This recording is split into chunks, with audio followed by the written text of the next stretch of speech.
We'll find out together. It's if Abyssinian does win here against Orangutan, then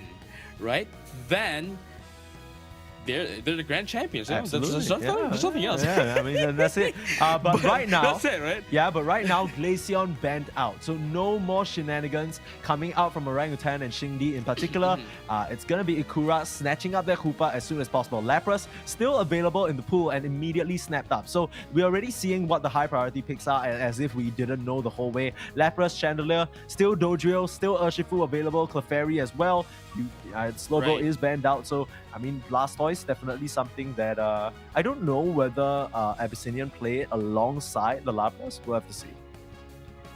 Yeah, and this is what we talked about earlier as well, right? Like they Abyssinian here has been taking out notes here just to what do you call this? While they're waiting for the matches, right? They're just taking notes here, just doing their homework, and immediately, since they've seen and we've seen as well, Xingdi doing some good work with the Glaceon, immediately banning it out. I mean, also Glaceon is literally just a sane ban, right? Like it's just like you haven't lost your mind. Yeah. Like we're trying to win here for real. With that being said, one thing I actually God!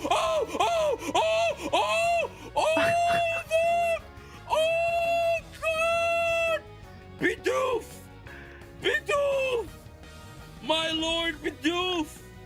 Are you seeing what I'm seeing? Oh my gosh, dude, this is like a callback to the good old days. This is like, dude, they're blowing us a flying kiss right now. This is El Clasico stuff from Xingdi and Schwa as well. This is Schwa's OG Pokemon.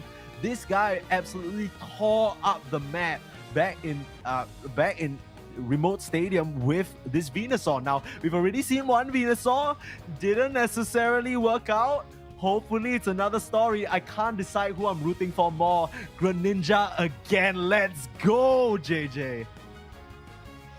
Shingdesu! Are you okay? You're back!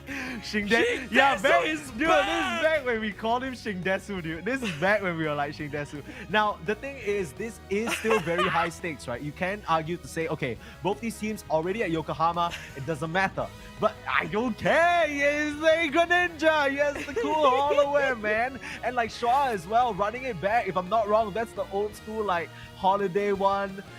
And like the summer vacation. It's the sunshine is it Celestial? I don't remember the name, but I have that. That one slaps. So these guys, they bring all the guns out. They bring out all the treats. I mean, we're about to have a great time, JJ.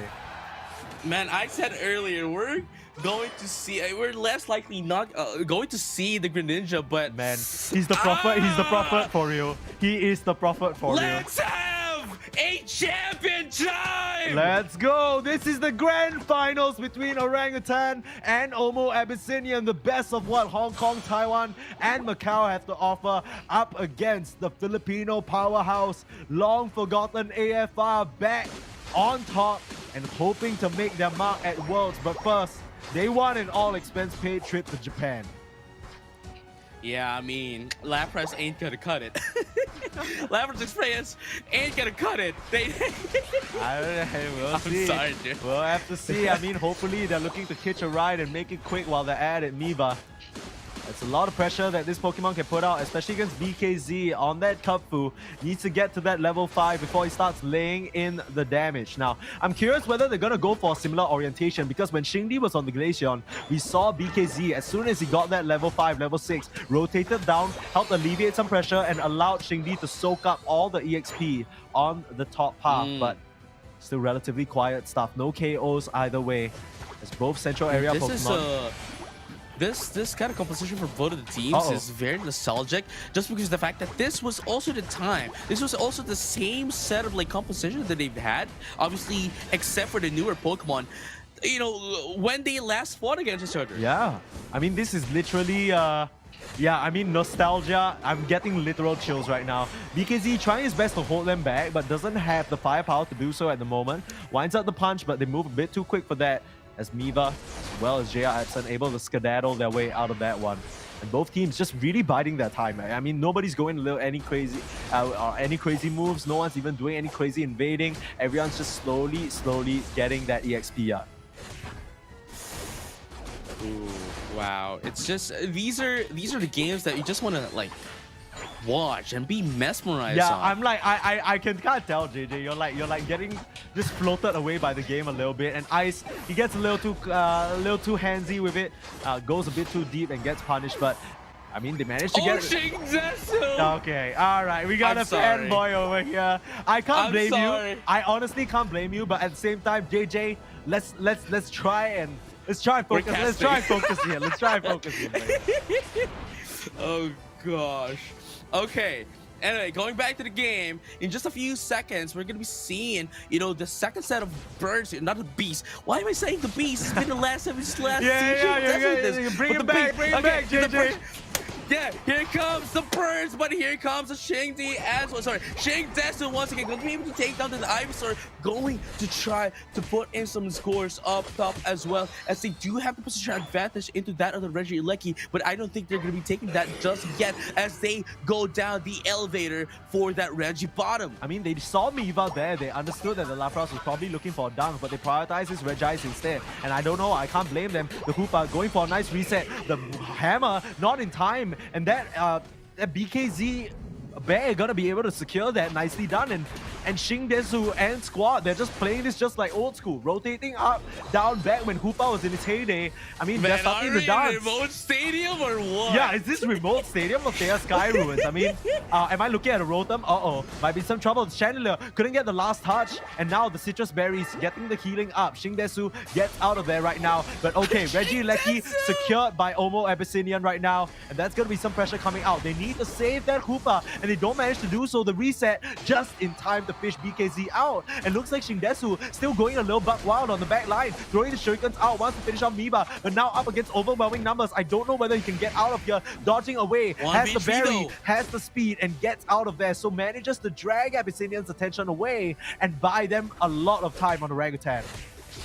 No, yeah, that is for sure, especially into that of the top path as they are trying to push away this Regieleki. But look at that, BKZ ignores the Regieleki in favor of doing in some damage. Desu takes out Miva. Yeah, I mean, huge stuff there coming out from the Mew to set that up. But the Regieleki has been ushered towards the base. I mean, with that being said, they don't actually have a lot of other points to offer up here, so they get mopped up. Abyssinian get taken out from the top half. I don't know why Orangutan is doing this to me. It's the inner the inner fanboy in JJ is just going absolutely wild right now. I won't lie, internally I sound the same like you, but I gotta keep it cool, you know. You gotta give the players and the audience. You gotta. Okay, I'm sorry. You know, like this is the match everyone came to watch, and just like that, Schwa gonna get taken down by BKZ. I mean, we talked about outdated ideas. We talked about different generations. We'll see which one prevails here. Lapras Express jumps through and gets the damage, finishes off Ice here. But here comes the Mew, ready to try and turn things around. Electro Ball, the full slew of abilities, but it's not enough. Has to dash away. Coaching. 1v3 though. Yeah, I mean, Miva trying to make it happen. Can't stand tall against Shingdesu though. Unfortunate. Man, Shingdesu is getting funneled through and through, but unfortunately though, Chua is going to be able to take down Shingdesu once again. But look at that, there goes the Midnight Ignite just to take away this Regirock. Do you think that's quite a very good play there for Lewis? I mean, I can't comment on that because Temper has just landed a huge Phantom Forest. They're trying to follow up on it, forcing the Mystical Mirage from the Mew right now. But both sides, they're just gonna back off, and I don't think it's too bad because essentially you're trading the Ignite Midnight for that Hoopa Rings Unbound, which is a huge team fight Unite move that essentially goes to absolutely nothing here. So even though Orangutan, they are on top in terms of the points right now and keeping decently along with the levels, it's not out of the woods for them just yet. OMO Abyssinian are right on their heels. Right, but going down into that at the bottom path though, Abyssinian is going to be able to destroy this first tier score goal down bottom, and now Orangutan is now down of the first tier score goals for both of the paths here, as they have at least, you know, just 1 point of a disadvantage against Abyssinian. But still, you know, in terms of the XPs though, Orangutan still does have the lead.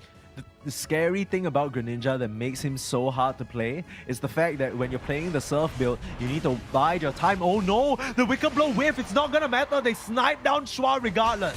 Could have been disastrous for BKZ if he didn't land that one. Gonna get wood hammered Oh, down. the throat for chop, trouble. though. Yeah, the throat chop, getting him out of there, which means that Reggie Alecki more than likely gonna fall the way of Orangutan. But yeah, like I said, the Greninja, it's so hard to play because with that surf, you need to pick the opportune time to go in. You don't really have any mechanics to get out. And that's exactly why they pick the Venusaur, right? Because if you don't choose the right time and you don't finish him off in one fell swoop, he's just gonna heal all the way back out and deal more damage to you back where you came from. No, yeah, that is true. But in just 30 more seconds, we're going to be seeing the Rayquaza. But before that even happens, we are going to be getting that Reggie bottom. Let's find out together if they're going to be bursting it out, or would they be able to just, commit towards that bottom fight before the Rayquaza. Yeah, and I mean, right now, singing the song of just holding them in place right now. Ice, they want to finish off this Reg Ice, and they manage to grab it. There's the secure. And just like that, the side of OMO Abyssinian, they need to run. The Sing's coming through, wants to lock them all in place, but Shua standing like the bodyguard that he is with the pedal dance. Nice Phantom Forest, but there's the Kindred's resistance onto Ice. They don't manage to get anyone at the moment, but they're still standing strong. Here comes Shingdesu, but no way of dealing any damage. Forcing out their Ignite Midnight, and they manage to take down Ice to start things off. Ikura needs to hold back the opposition. Shingdi trying to get away, now dashing back, dashing forth. Vision Obscure, they need to back up. OMO Abyssinian, they're facing off against BKZ, and the punch, the even fist finishes off the Venusaur. They're ground to more with the main damage dealer out of the question. They make 3, and can they find more? Chandelier, Lewis still trying to find an angle on the sideline, finishes off Shingdesu to make it happen for the side of OMO Abyssinian with the 2 supports along with the Mew, making it happen now for the side of Orangutan. They're cleaning up shop. JR Absent picking up all the EOS energy in the world. The dunk comes through. Tempest! And Tempest! oh no, not in time. Beautiful. Huge over dunk in this final stretch and 100 points up. JR Absent, he needs to find an angle, but he's gonna return back to his team. The Rayquaza is still up for the taking, JJ. That was actually very beautiful coming in from Ice to stop Tempest from catching up for that 100 points down bottom. But here comes the thing though. 99 points is not a lot. Not quite yet. They still have the time. They still have the chance to get back up if OMO Abyssinian would be able to take down this Rayquaza. But Shingdesu though. Oh no. Shingdesu with 50 up top.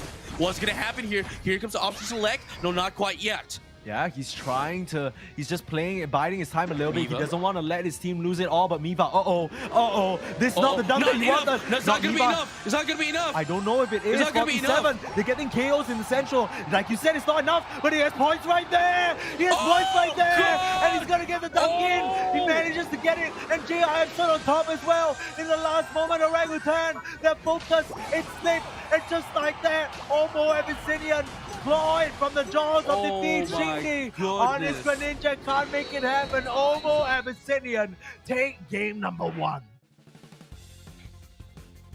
That is Okay, honestly, what is even going? I feel like this entire, I hate to kind of break the energy here, but what is even going on in these games? What is even going on? How have we got them banger after banger? Like every single one ends in a nail biter. None of these teams give up until the very last moment. And Orangutan, if you gotta be kicking yourself. You won that final stretch fight so convincingly, only to let them outmaneuver you. Shindy had the opportunity to score the fat 50 in the top. And they just got, a bit of cold feet. It's I actually kind of like understand that as well, because like at the very least you have to understand that BKZ alone, along with Z-Ray, they won't be able to dish out as much damage as they can against that of the Abyssinian, given how given how much bulky Lapras is, and likewise there's also a Tempest, right? So just removing one of the damage dealers in their team at the final team fight, man, it's just going to be it's not going to be beautiful, to say the least, to that of Orangutan against OMO Abyssinian. Yeah, for what it's worth, I think Orangutan, they played really, really well this game number 1. They just weren't able to really hold it down, right? Z-Ray, I don't even say this very often, but Z-Ray really popped off at his Mew. There were so many moments where I felt like he had so much damage just pumping out, dashing around. The surf setups, they were insane, but it just wasn't enough. And I don't necessarily think it's a Greninja problem. I just think it's a bit of a decision-making problem, right? The thing with Greninja Ninja is that you can't really play him in the way that you used to. Take a look at the team on OMO Abyssinian. You have Shua, you have Miva, you have Luis. So much AoE damage. You can't just go surf in and turf in like it's the beach, you know. I mean, that is like the composition problem that we got to see earlier as well, when Orangutan was going on against all guys, and I guess this is the same problem that I pointed out earlier as well, right? Like, yeah, I mean, yeah, sure, Surf can, well, essentially be an AoE,